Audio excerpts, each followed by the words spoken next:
The night skies over Tehran turning orange. Ikaze kuri channel yacu ya YouTube tugiye kubagezaho amakuru ari kuvugwa cyane cyane ku ntambara ya Leta Zunze Ubumwe za Amerika igihugu cya Israel byashoje kuri Iran. Umunyamakuru nkuko mwamwumvishe atangira avuga ko ikirere cya Iran ngo cyabyutse cyahinduye isura kubera ko ibisasu byinshi byarashwe ku bubiko bwa za gaze muri Iran ngo byatumye ikirere cya Iran gihinduka cyane nkuko namwe mubasha kubibona.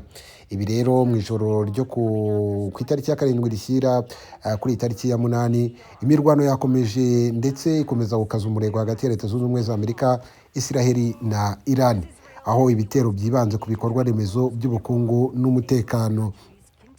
Ibitangazamakuru byinshi bigaruka ku mashusho y'indege z'intambara za Amerika na Israel zagabye ibitero bikomeye ku bigo bibikwamo za petrol mu miji ya Tehran cyane cyane mu gace ka Shahran ni mu majyepfo y'umurwa mukuru. Ibitangazamakuru byinshi bisubiramo ibyabaye nk'ingaruka z'ibi bitero bikagaragaza ko ibyo bitero ngo byateje inkongi nini cyane ikomeye ku buryo nko mu gitondo cyo kuri iki cyumweru mu mujyi wa Tehran ngo byanagize n'ibibazo bikomeye aho hahise hagwa imvura ikomeye ivanze ariko ngo n'uburozi uburozi rero bukaba ari uburozi bwaturutse cyane cyane kuri ibyo byuka bya za peteroli byazamukaga bitewe n'urwo ruganda rwarashwe. Ntago byaciriye aho kuko ibitero muri ibi bitero igihugu cya Iran nacyo ntago cyicaye, nacyo cyakoze ibitero bikomeye ndetse kuri Israel. Bikavuga ko bitangazamakuru birimo Al Jazeera, za France 24 na Elon News bikandika ko Iran nayo rashe misile zitagira abapilote mu mujyi wa Haifa muri Israel igamije kwibasira uruganda narwo rutunganya petroli. Nubwo Israel yahise itangaza ko hari uburyo yahise ibona ibyo bisasu ikaburira abaturage cyane cyane kuva hafi y'uwo mujyi wa Haifa aho Iran yateganyaga kurasa. Iran iherutse gutangaza ko itazakomeza kurasa ku bihugu byo mu karere iherereyemo cyane cyane by'ibishuti byabyo bya Islam.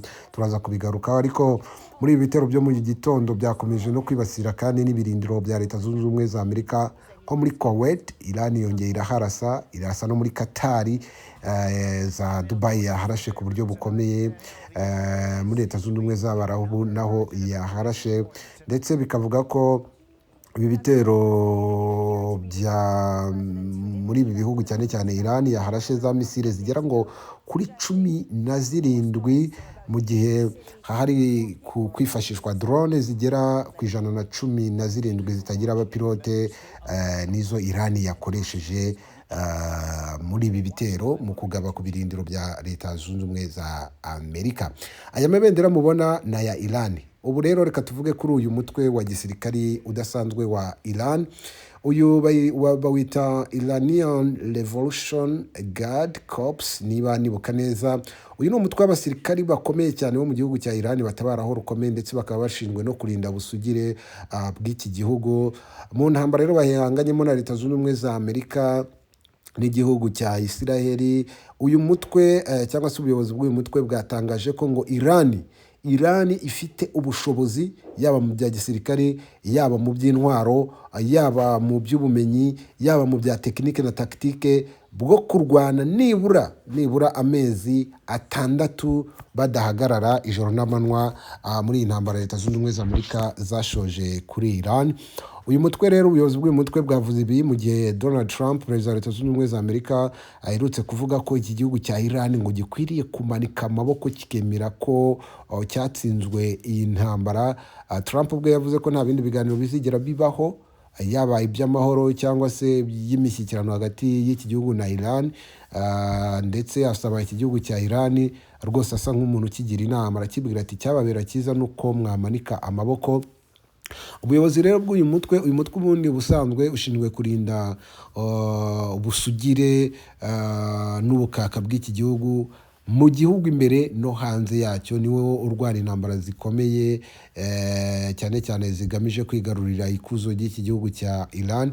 Ubuyobozi rero bw'uyu mutwe bwavuze ko nubwo Leta Zunze Ubumwe za Amerika na Israel bishe umuyobozi w'ikirenga wa Iran ndetse bakica n'abandi basirikare bakomeye b'iki gihugu n'abandi bayobozi b'iki gihugu, ariko ngo uyu mutwe ufite ubudahangarwa n'ubushobozi bwo kurwana intambara ishojwe kuri Irani, cyane cyane ngo iyi ntambara ya Leta Zunze Ubumwe za Amerika, nubwo Trump agaragaza ko Irani yayitsinzwe, ariko Irani yo iravuga ko igifite imbaraga n'ubushobozi bwo kuyirwana, ndetse ngo ntibayirwane gusa, ngo mu mezi 6 ngo bashobora kuyirwana badahagarara, bagatsinda iki gihugu cya Leta Zunze Ubumwe za Amerika. Muri iyi ntambara andi makuru agenda avugwa ni amakuru y'uko perezida w'iki gihugu cya Iran bamwita Pezeshkian aherutse ku munsi w'ejo aherutse gusaba imbabazi. Imbabazi yasabye nazo zakomeje kugaruka mu bitangazamakuru, aho yavuze ko nk'igihugu cya Iran basabye imbabazi rwose, cyane cyane ku bihugu by'ibituranyi by'inshuti, by'umwihariko bihugu by'inshuti za Kisilamu bituranye na Iran. Iran yagabyeho ibitero, Iran yagiye igaba ibitero mu bihugu bituranye nayo by'inshuti, ariko ikabigaba nyuma yaho bifite ibirindiro by'ingabo za Leta Zunze Ubumwe za Amerika zifashishaga mu kurasa kuri iki gihugu cya Iran.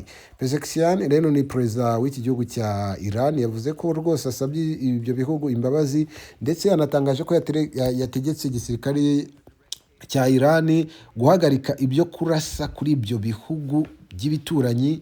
Icyo yagaragaje ko atifuza intambara iyo mu karere gusa, ntabwo yavuze ko bahagaritse kubirasa gusa, ahubwo yanavuze ngo ni ukuhagarika ko tubarasa, ariko mu gihe icyo ari cyo cyose Leta Zunze Ubumwe za Amerika zizakoresha ibirindiro by'ingabo biri muri icyo gihugu mu kurasa kuri Iran, nta miyaga izajyamo, iki gihugu cya Iran kizahita kirasa muri ibyo bihugu, kabone niyo byaba ari inshuti mu bigendanye no kuba byegeranye na Iran, cyangwa se mu bigendanye no kuba bahuje imyemerere ya Kisilamu. Iran birasaho kuvuga rero ko badashaka kurasa kuri ibi bihugu. Hari abasesengura politiki bavuga ko uyu muperezida yari ari kwirinda ko intambara ishobora kuba intambara noneho yo mu karere, Iran igatangira gusubiranamo n'ibindi bihugu bituranye, kandi wenda byakabaye binayifasha muri iyi ntambara. Gusa we yavuze ko mu gihe bitarasa cyangwa se bitaha Leta Zunze Ubumwe za Amerika ibirindiro byabo ngo babikoreshe, Iran itazigera ibirasaho. Mu gihe rero ngo bizabirengaho, nta kabuza Iran nayo izahita ibirasaho. Hagati aho ariko hari n'abandi bagaragaje izindi mpungenge, bakavuga ko aya magambo y'uyu muperezida ngo ashobora kuba yaba ari amagambo y'urucantege, cyane cyane bakurikije intambara iki gihugu cya Isiraheli na Leta Zunze Ubumwe za Amerika bashoje kuri Iran. Akagaragaza ko ari amagambo uyu muperezida atarakwiye kuyavuga. Ababivuga rero bavuga ko ashobora kumvikana ko Iran ifite ubwoba bwo gutsindwa iyi ntambara vuba, cyane cyane bakanabishingira ku kuba perezida wa Leta Zunze Ubumwe za Amerika Donald Trump yahise yifashisha aya magambo y'umuperezida, akavuga ko Iran yahiye ubwoba, ndetse akayisaba rwose ngo guhita imanika amaboko, kuko bigaragara ko intambara iri kugenda iyitsindwa, mu gihe Leta Zunze Ubumwe za Amerika zo zigaragaza ko zarangije gutsinda iyi ntambara. Ikigezweho ubu rero, Iran iravuga ko mu mezi 6 yose guhera igihe Leta Zunze Ubumwe za Amerika na Israel byagabye ibitero kuri Iran yo ngo ishobora gukomeza kuba ishikamye rwose, irwana umuhenerezo n'iki gihugu n'ibi bihugu byombi byayiviriyeho indimwe. Hagati aho ibitangazamakuru bitandukanye byaragarutse ku nkuru zirimo iya Minisitiri w'Intebe w'Ubwongereza Keir Starmer rero perezida wa Leta Zunze Ubumwe za Amerika Donald Trump yabyutse avuga ko ngo Minisitiri w'Intebe w'Ubwongereza yakerewe cyane gushyira ubwato bw'intambara mu gufasha Leta Zunze Ubumwe za Amerika mu guhangana na Iran. Murabizi ko bigitangira Ubwongereza bwangiye Leta Zunze Ubumwe za Amerika kuba zakoresha ibirindiro by'Ubwongereza biri muri iki gihugu mu kurasa kuri Iran. Ubu rero Minisitiri w'Intebe w'Ubwongereza yavuze ko rwose ngo bari kugenda benyegeza ubwato bwabo babwimura mu bice biriho kugira ngo barebe niba bakwirinda ibitero bya Iran. Gusa perezida wa Leta Zunze Ubumwe za Amerika Donald Trump ngo yavuze ko ngo bakerewe cyane, ndetse ngo ntiyumve impamvu Ubwongereza ngo bushobora kuba buri kugaragaza ko bushaka gufasha Leta Zunze Ubumwe za Amerika muri iyi ntambara. Trump akavuga ko ari intambara barangije, ndetse batifuza n'umusanzu w'Ubwongereza Trump wabinyujije kuri Truth Social yavuze ko rwose batari bazi ko Ubwongereza bushobora kwitwara gutya bukanga gufasha Leta Zunze Ubumwe za Amerika muri iyi ntambara rugikubita, ariko akavuga ko mu gihe Ubwongereza butafashije Leta Zunze Ubumwe za Amerika mu kurwana muri iyi ntambara rugikubita, rwose ngo badakeneye umusanzu wabo hamwe na gato, mu gihe Amerika yo igaragaza ko iyi ntambara iri kuyirangiza cyangwa se yayirangije. Icyakora abakurikirana ibya politike bo bakomeje kugaragaza ko muri iyi ntambara Donald Trump, perezida wa Leta Zunze Ubumwe za Amerika, adakwiriye kwikomanga mu gatuza yemeza ko intambara yayirangije, cyane ko babishingira ku kuba intambara ikiri mbisi. Perezida w'Uburusiya Vladimir Putin aherutse guhamagara perezida wa Iran. Uburusiya na Iran ni ibihugu by'inshuti cyane, ndetse ababikurikiranira hafi bavuga ko Uburusiya uretse kuba wenda bwarahuye n'undi mutwaro bufite w'intambara buri kurwana yo muri Ukraine, nyamara bwakabaye bwarafashije ku buryo buziguye igihugu cya Iran. Gusa perezida w'Uburusiya Vladimir Putin yahamagaye perezida wa Iran baraganira, ndetse ngo anafata mu mugongo abanya-Iran kubw'ibyago bikomeye by'intambara Leta Zunze Ubumwe za Amerika zagabye kuri Iran, ndetse abayobozi batandukanye barimo n'umuyobozi w'ikirenga wa Iran akayigwamo. Ibi rero hano niho bavugaga ko ni Donald Trump wamenyeshaga minisitiri w'Ubwongereza ko batagikeneye umusanzu w'Ubwongereza muri iyi ntambara, ubwo Amerika yigaragaza ko yarangije gutsinda. Ibya Iran rero byo bigenda bihinduka buri kanya. Israel nayo buri kanya iri kugabwaho ibitero bikomeye cyane biturutse mu gihugu cya Iran.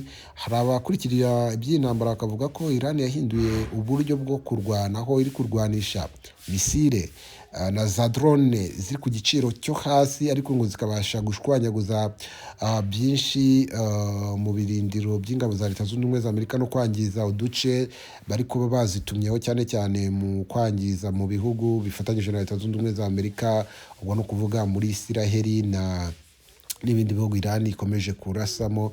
Bakavuga ko nabyo Amerika igenda itungurwa cyane nuko yari izi uko iyi ntambara izayirangiza. Amashusho mubona na perezida Donald Trump, ni perezida wa Leta Zunze Ubumwe za Amerika ari kumwe n'umugore we, ubwo bakiraga abasirikari bagera kuri 7, ni mirambo cyangwa se imibiri y'abasirikari bagera kuri 7 bivugwa ko bishwe bwa mbere intambara igitangira ku ya 28 biciwe mu bitero Iran yagabye ku kigo cya gisirikari cya Amerika. Bivugwa ko ari abasirikari 7 gusa. Ibitangazamakuru byinshi birimo mpuzamahanga bigasubiramo ko bigoye kwemeza ko muri iyi ntambara ari abasirikari 7 ba Leta Zunze Ubumwe za Amerika bamaze kuyigwamo. Gusa ababivuga babishingira ku kuba ngo Leta Zunze Ubumwe za Amerika n'igihugu cya Israel byihagararaho cyane ku bigendanye no gutangaza amakuru y'ukuri ku basirikari babo baba baguye muri iyi ntambara.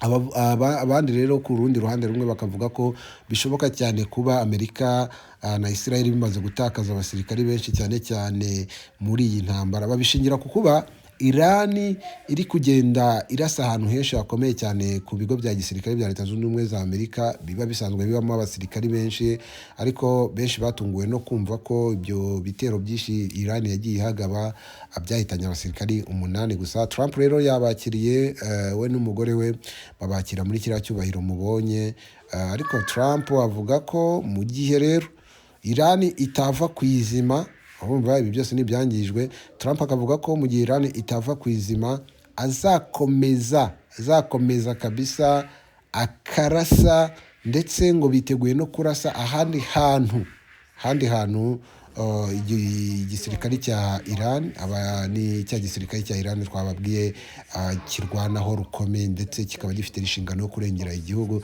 Trump rero yateguje Iran ko azayirasaho, ndetse ngo akarasa n'ahandi hantu batakekaga. Ni mu gihe igihugu cya Iran nacyo cyavuze ko muri iyi ntambara nubwo Leta Zunze Ubumwe za Amerika zishobora kumva ko zayitsinze, ariko ikiri mbisi, ndetse bazayirwana ayo mezi 6 yose. Ese Iran izafunga umwuka kugeza ku mezi 6? Leta Zunze Ubumwe za Amerika zo zizaba zikirwana n'iki gihugu bigaragara ko kitazapfa kuva ku izima muri iyi ntambara. Hari ababisesengura bakavuga ko bishoboka cyane ko iyi ntambara izaba intambara ya 3 y'isi, mu gihe ibindi bihugu nabyo kimwe kizajya gishaka kugira icyo kiyungaho mu gushyigikira umugambi umwe muri iyi ntambara. Bamwe bakavuga ko bizashoboka cyane ko Ubushinwa, Uburusiya, ibihugu nka Koreya bishobora kugenda rwose bikishinga bigafasha Iran muri iyi ntambara mu kwivuna umwanzi wabo n'ubundi basanganwe w'amateka w'ibihe wa Leta Zunze Ubumwe za Amerika. Amerika nayo ikagira ibyo bihugu by'inshuti zabyo byinshi by'i Burayi bishobora kuza bikayishyigikira, intambara ikarota uko ikaba intambara ya gatatu y'isi. Ababikurikirana bavuga ko n'ibikomoka kuri peteroli ubu byatangiye kuzamuka. Urumva byatangiye kuzamukaho ubu akagunguru ngo gashobora kuba katangiye kwikuba kabiri. Intambara ya Iran rero na Amerika iri kuba hagati y'ibyo bihugu byombi, hagati ya Iran na Amerika. Ariko mu bihe bishize cyangwa se mu bihe biraza, mu bihe bishize twabonye ingaruka z'ibikomoka kuri peteroli bihita bizamuka, ariko abakurikirana iby'ubukungu bakavuga ko aribwo bigitangira, bishoboka cyane ko bizanazamuka kurenza uko abantu babitekereza. Ese ibya Iran na Leta Zunze Ubumwe za Amerika bizarangira gute? Ninde uzemera kumanika amaboko? Iyi ni The Zoom TV 24, turakanda subscribe na kamenyetso kanditseho subscribe. Amakuru nitwe tuyabona mbere tukayakugezaho mbere kandi mu busesenguzi nk'ubu utasanga ahandi. Twifuza ko muzajya namwe muduhaye n'ibitekerezo byanyu byo mutekereza, cyane cyane ku makuru tubagezaho binyuze mu buryo bwa comment. Naha dusoreje rero, reka uko amakuru agenda tugeraho, amakuru mashya tugenda turushaho kuyaganira, namwe tubifuriza gukomeza kunogerwa n'ibiganiro na gahunda The Zoom TV yabateguriye. Bye bye.